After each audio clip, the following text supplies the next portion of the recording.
Max Borges with the Max Borges Agency. Max, thanks so much for making time joining us on the Avi podcast today. Always exciting to talk to fellow South Florida thought leader like yourself. Before we jump in and talk about your current agency, what you had built, give me a thumbnail version of your career. Oh, wow. Well, John, thank you for having me on your podcast. It's really a pleasure to be here with you today. Um, I won't get into every little detail because it'll probably take the whole hour, but, I started my public relations agency almost 20 years ago. I was looking for a job and I couldn't get hired, but I ended up getting offered a freelance gig working for a company.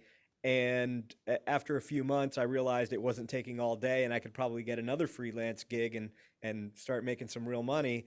And so I did that, and then got myself a little office and hired some part-time help, and then got another client and just kept adding and doing as much as I could to grow the business and turn it into something. And it's funny because I tried starting lots of businesses that never really took off with real intent, right? And a marketing plan and a business plan. And this one, I didn't have any plan. I wasn't even trying to start a business. I was just looking for a job to, pay my rent. And so I built it from there. And after about 4 years of being in what I call the AFM stage, the anything for money stage, where I basically take any kind of marketing freelance work that anybody would give me, I realized that I needed to make a change. I needed to focus on something that I could be the best at. And so we decided to focus on consumer tech and doing media relations, and that worked. And the business really took off from there and just kept growing and growing year after year after year, to the point where it got to, over $10 million a year in revenue. And today we have 46 or 47 full-time employees, and the business essentially, runs itself. So I've got it pretty easy these days. I've got a great management team that, they say surround yourself with people that are smarter than you, and I've definitely done that. It can be a little intimidating sometimes, but I've got a real smart crew. Wow, what a story, and definitely appreciate you sharing that. So, hustle, grit, determination seems like some of the characteristics that really popped in my head as you were talking about your story. Oh, that's all it was in the beginning, especially. Yeah, exactly. From the very beginning, humble beginnings, and the AFM acronym. I thought that was pretty interesting and very cool. It resonates on so many levels. Like just like yourself, I've as a serial entrepreneur, I successfully failed a lot of the startups and companies that I had founded. But it's funny how always the one that you're not so much as striving to build as an actual business that you have passion for, a lot of times that turns into an actual something that's sustainable, that's growing, and has a legacy to that. So congrats on all of that Right. success. Right. Thank you. So bring us to kind of some of the early stages when you were starting out your agency. Obviously, you've mentioned the AFM, anything for money, and you've been very creative in terms of finding the new clients, or anything from that standpoint.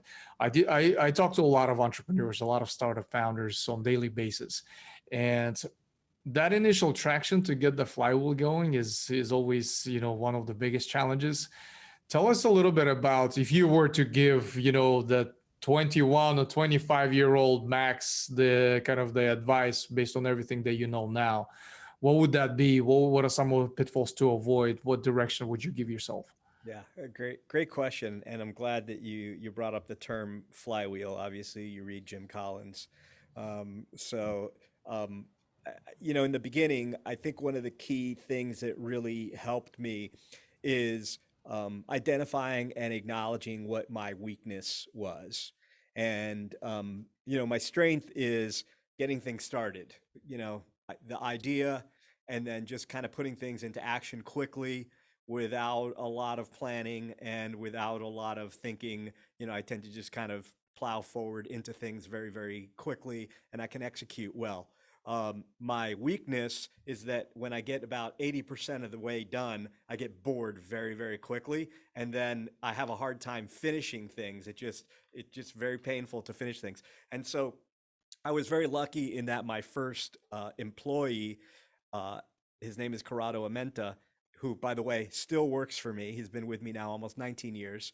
Um, Corrado is really, really good at finishing things. And so I immediately realized that if I could surround myself with people who are good at detail work and good at finishing things, that, anything that I get started is going to get done, and we're going to be able to grow that way. And so that was a big part of my focus in the beginning, is just surrounding myself with people who were good at the things that I was not good at. And, I think a lot of times people will look at, and I did it myself for many years. I just said to because I'd gotten fired from jobs before because the boss would say, you're good at getting things started, but you never follow through on anything.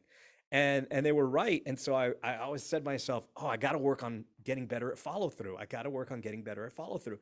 But what I realized is that no, I didn't need to work on getting better at follow through. I was never going to be good at follow through.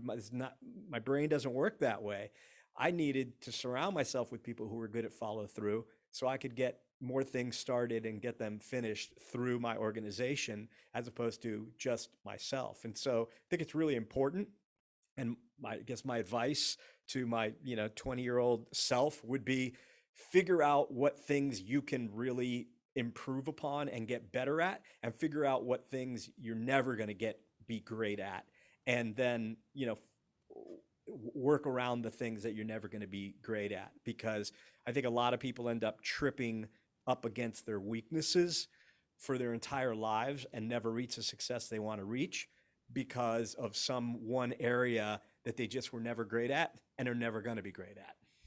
Yeah, I love that recommendation. Great advice. At the end of the day, it also boils down to, that EQ, that self-awareness aspect of really understanding and taking that hard look in the mirror, and what are my strengths, what are my weaknesses, and basically everything you've talked about in terms of capitalizing on that, and the weaknesses that you do recognize, try to either surround yourself with the people that can deliver, can improve in those areas, or work on those areas yourself that you can improve on. So that's, very solid advice. Definitely appreciate that. Sure. You've mentioned the consumer tech, that your company specializes on that, and I'm excited to hear from we hear a lot, just going after the masses, go after the biggest market that you can, and on the other spectrum, as they say, the riches are in the niches. So Right. if you dominate a niche, if you become really good at, some type of a specialist versus a generalist, I think there's definitely a lot of advantages to that. Talk to us a little bit from that perspective. How did you select that particular segment? What was the kind of the direction from that, and what are you seeing in the market from that standpoint these days? Sure.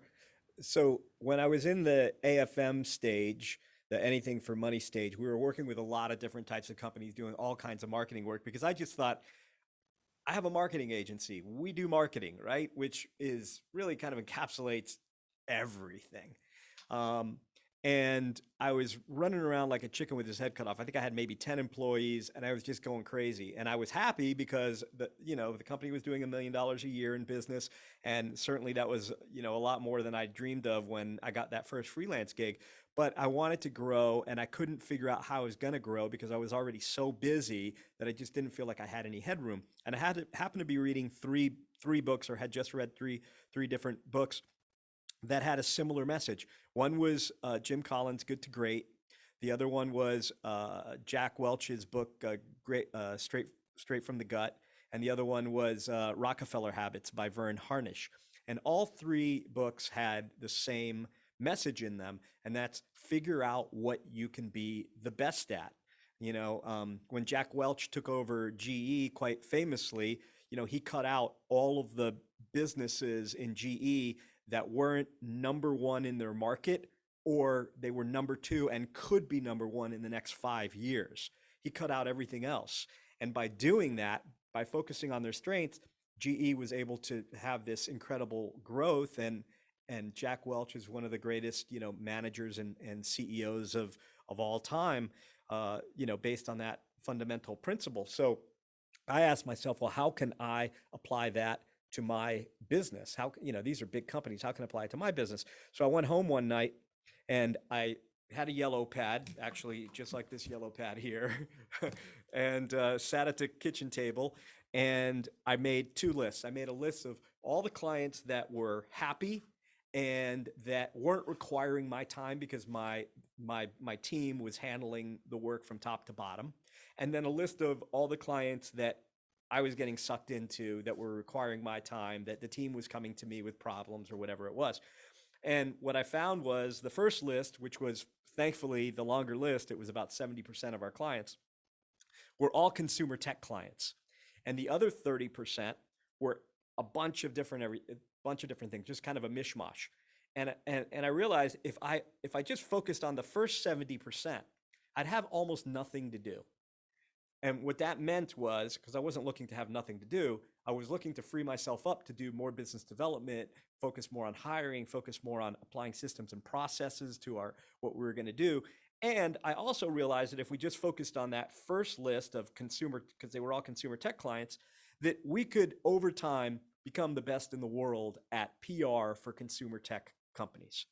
And so I went into the office the next day and I announced to everybody from now on, we're not signing any clients that are not consumer tech. And in fact, we were working on some pitches with some companies that were outside of that sweet spot. And we had to call them up. And it was painful because I knew we were going to win the business and had to tell them, hey, we no longer want to, pitch for your business. We're not interested in working with you. We've made a change in the way our business is going to run. And I remember one of the companies, being a little bit pissed off about it. But it was the best decision I ever made because we suddenly my job as a leader got way easier. We started growing more quickly. Everybody in the company knew what we were all about, right? So they were able to, if you asked anybody in the company what we did and what we were great at, like they could explain it. They couldn't explain it before I made that decision. And so, excuse me, that made a huge difference in our ability to scale the business. And I think, you know, this is a big issue for professional service firms of all kinds, whether it's PR agencies or marketing agencies or accounting firms or law firms or whatever they are. They tend to do anything for everybody. They're in the AFM stage and never get out of it. And so that makes it hard because then a company that focuses on one area can really come in and clobber them because they can get a lot better at that one thing. Because when you're doing the same thing over and over and over again, you can put systems and processes into place. You can become more efficient. You can come up with competitive business advantages and do things that other agencies don't do because they're not as focused as you are. So yeah, there's a lot you can do, and there's a lot that we do, today that other firms simply cannot do because they don't work with 50 consumer tech companies like we do. And that facilitates our ability to do things that just wouldn't be possible if we didn't focus. Lots of great takeaways from what you had just covered in the sense that understand, define your DNA. What's your ethos? What's the kind of the thesis that you really define for your organization, even if that means losing some deals, so losing some business in a sense of revenue or the money. Longer term, have that vision in the sense that this is the direction that I want to take the company. This is I want this, at the core. I think that's very it's very insightful, but at the same time, I would imagine it's very difficult to master because at the time probably was one of the most difficult decisions that you have this great opportunity in front of you, but it doesn't necessarily fit the overall the core Yeah. strategy of the company. It, So you always had that vision going forward in a long-term run. Right. And it was a tough decision, but what made it easier is, having recently read those three books that had the same messages and had so many examples of successful companies that had taken this, it gave me the confidence to be very disciplined in that focus and, be feel good about turning down companies that were coming to us that weren't in our sweet spot when employees would say to us, oh, we could do this, we should take it. I say, nope, not in our sweet spot. It's not going to help us become the best in the world at what we want to, what we are focusing on. So we're moving on. And Jim Collins calls this the hedgehog concept. It's what do you love? What can you be the best at? And what is there a market for? And when you can figure out those three, and a lot of people figure out two of the three and think that they can, have a successful business, but you really can't. You have to have all three. It's got to be, you've got to love doing it. You've got to be able to become the best at it. And there's got to be a market for it. People want to have to want to buy whatever it is you're selling, or it doesn't matter how good it is. Great. I love that. I love the kind of the compartmentalization from Jim Collins's book, in the sense that really understand and ask yourself those questions that are very tough at this in the end of the day. And does that fit within the strategy of the company? So that's powerful. At the earlier segment of what we were talking about when you were first starting out, you've mentioned something around surrounding yourself with the best people, someone, someone who is way smarter than you, or, fulfills the gap that's missing on the team. For me, that's a fascinating area because talent acquisition is it's challenging, especially in this current market. And when it comes to interviewing, it adds another layer of complexity because a lot of folks think they're really good at interview, but at the same time, it's very difficult to master unless you interview for a profession every day, every single day, and you develop that muscle. Then you're probably much better position. But just like any other executive, it's a challenge. And a lot of the interviewing that I'm seeing, and myself included, at least it was all based on that past experience, which I think is very flawed in the sense that you're not really focusing on what's the strength that's missing on my team. Talk to us a little bit about from that interviewing aspect perspective when you meet your prospective candidates that are looking to join your team, or maybe headhunting somebody. What does the interview with you look like? What are some of the questions that you ask? And more importantly, what do you look for in their responses when you talk to candidates? Yeah, good question. I don't do a lot of interviewing these days. I only have three people that report to me, and they've been reporting to me for a long time. So I haven't actually hired anybody in years now. But I'll tell you that when I first started and I was hiring people, the one thing that I always looked at in a person was, I tried to figure out how hungry they were, how much potential they had.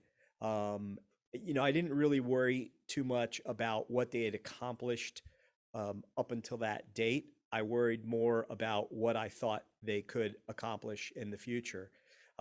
Because the one thing that I believe is that people have far greater potential for success than they ever realized. Far, far greater. Like, I don't think people are, the average person doesn't tap into 10% of their full potential.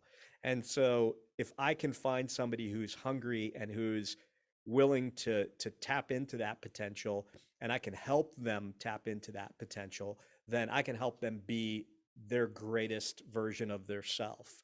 And that's really the most rewarding thing for me in this business, is seeing people who've worked with me for X number of years be able to look back and say, this is the best work I've ever done in my life. And so, as the years have gone by, there's been more and more people who have said that. And those same people, then if you keep developing them, if you keep pushing them, if you keep trusting them, if you keep um, giving them challenges, but letting them know that you trust them to accomplish it and that you believe in them, they grow and grow and grow and grow. And today I've got probably a dozen people or more that have been with the company for more than 10 years. Like I said, my first employee has been with me almost 19 years. My senior vice president, Matt Shoemate's been with me for more than 15 years. And I've got another, a number of other people that have been with me for between 10 and 15 years. And these people are not just long-term employees, they're long-term growers. They're people who have been growing and developing and moving up, uh, every single year to a point where, the business and the organization just kept getting smarter and smarter. Like, I remember when I used to be the smartest guy in the room. And that was, in the very, very beginning. But today that's not the case anymore. Today I sit in meetings and I see what the team is creating, and it blows my mind. And sometimes I don't even fully understand it. So I go, and I think this is great. Like the business, the company has actually become smarter than me now.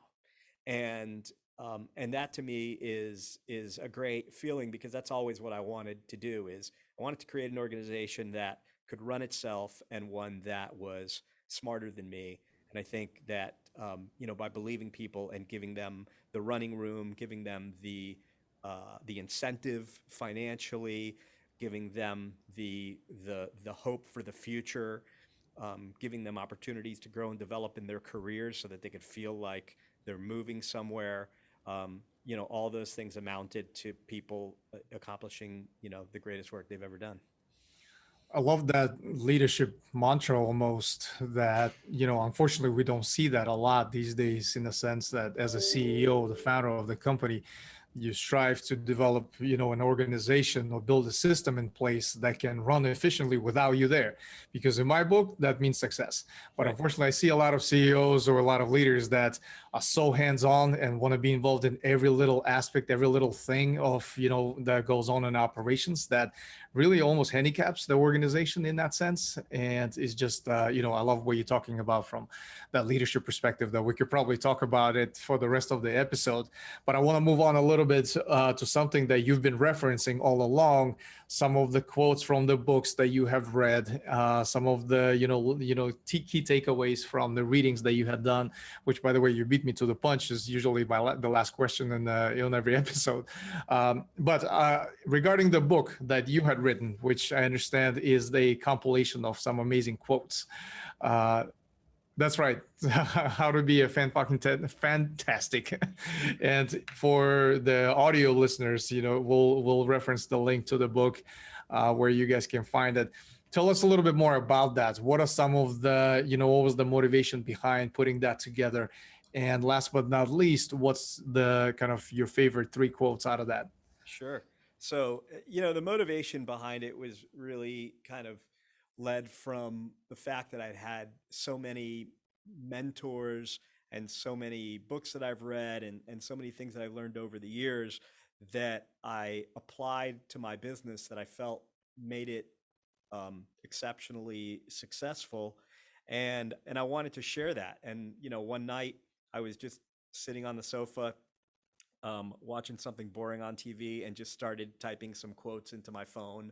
And I thought, oh, this is kind of interesting. And I put them into a Word document. It might have been like 20 quotes, and kind of like in a book form. And I shared it with a couple of friends, and I got some really positive feedback. So I thought, okay, I should build this out.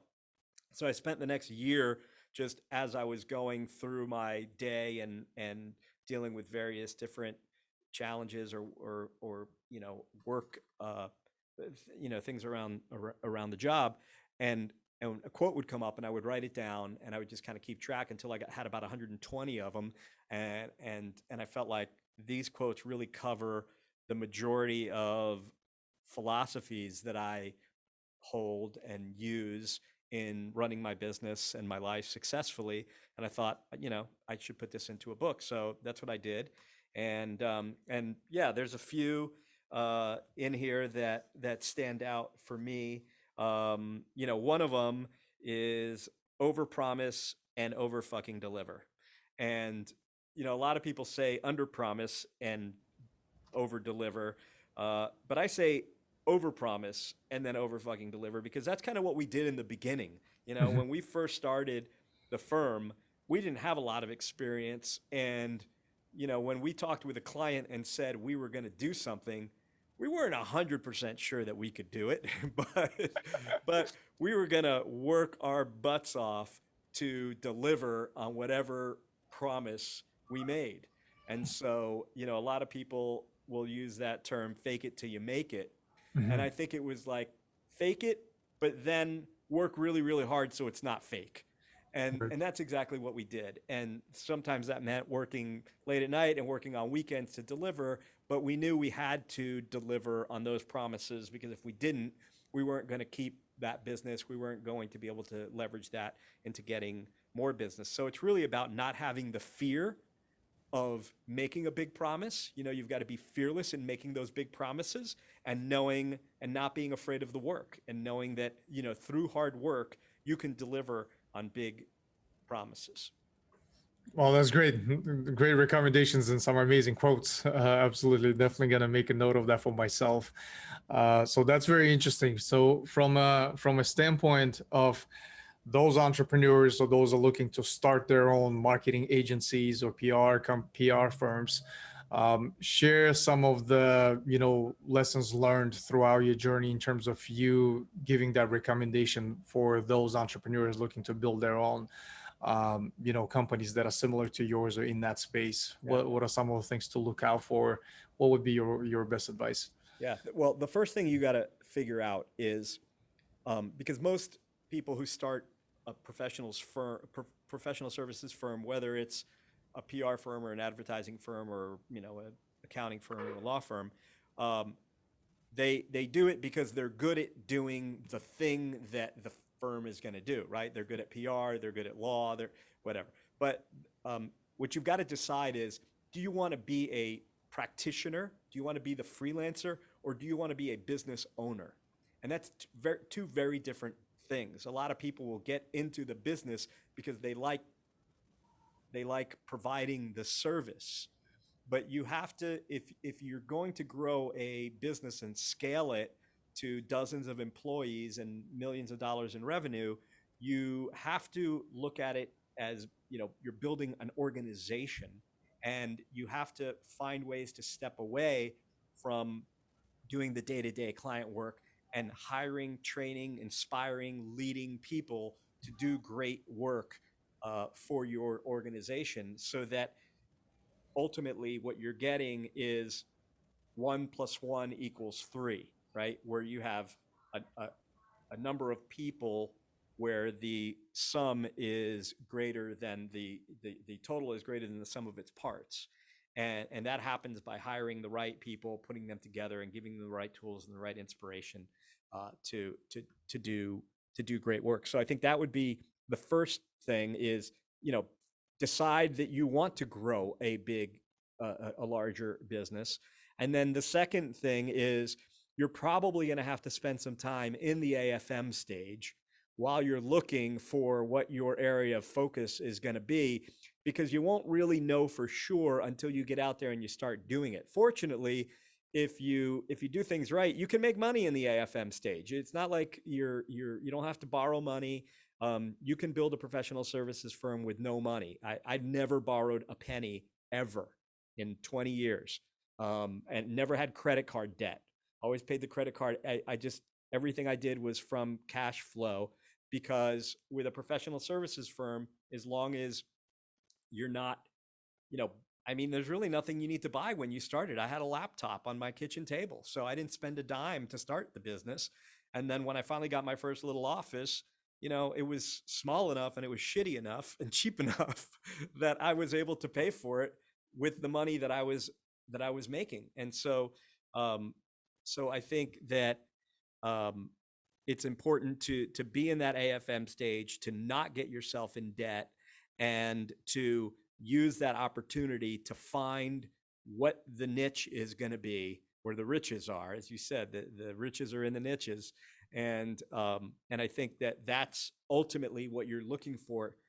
And once you find that, it's like striking gold, because the business gets easier, um, profits even get better, it scales more quickly, it becomes more fun, just everything gets better.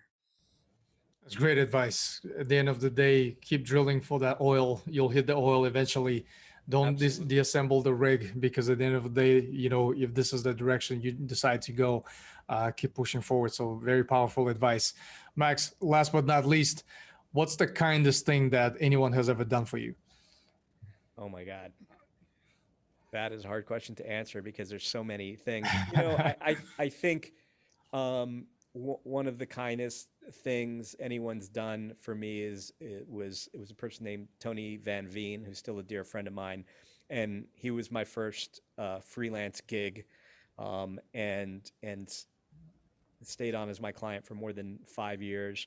And he believed in me, and he believed in me when I went from being just freelancing for him to letting him know that I was going to take on other clients and work other people and not just work for him exclusively. And he believed in me and he supported me, and and worked with me for a very long time. And he's one of my dearest friends. And yeah, so I would say that's probably the kindest thing anyone ever did for me. That's awesome. Max, I can't thank you enough for your time today. Very short and insightful conversation. I personally learned quite a bit and feel very inspired that this, after this conversation. So I All really right. appreciated you being very generous with your advice today. And what I love doing with a lot of guests is do a follow-up recording in about a year. So we revisit the conversation from a year ago, see that everything we had talked about still makes sense, still applies. And I'm definitely looking forward to doing that with you as well. That would be great. Thanks, John. I really appreciate it.